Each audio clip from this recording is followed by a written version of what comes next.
हाय दोस्तों, अभी हम निकले हैं श्रीनगर के लिए न्यू दिल्ली एयरपोर्ट से और उसके बाद हमने होटल पे चेक इन किया और रेस्ट किया और थोड़ा खाना खाया।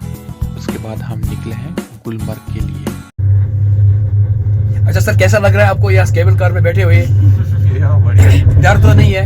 कुछ डर नहीं लग रहा है। अच्छा, आप पहली बार यहाँ पे? हाँ, जम्मू में पहली बार। Okay, you are welcome. कैसा लगा आपको यहाँ पे? यहाँ बहुत बढ़िया। जम्मू के लोग बहुत अच्छे, सच में। कश्मीर के? कश्मीर के। और मैम, आप कुछ कहना चाहते हैं कश्मीर के लोगों के बारे में? बहुत अच्छे। और यहाँ का ब्यूटीफुल जो सीनरी है यहाँ पे, इसके बारे में? तो जन्नत है यार। Okay, thank you so much.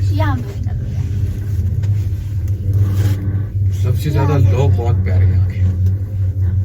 आप भी बहुत प्यारे हैं, आप भी बहुत अच्छे हैं। नहीं, मैंने कल रात भी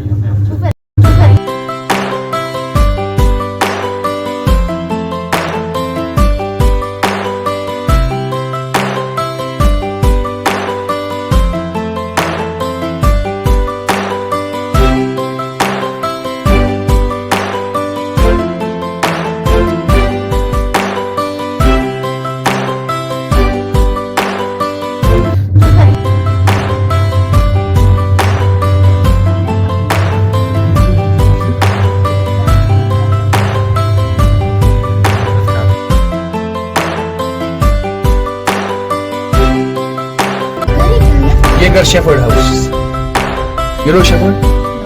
They have sheep, goats, horses. या But इस वक्त ये खाली है, समर टाइम में यहाँ आएंगे।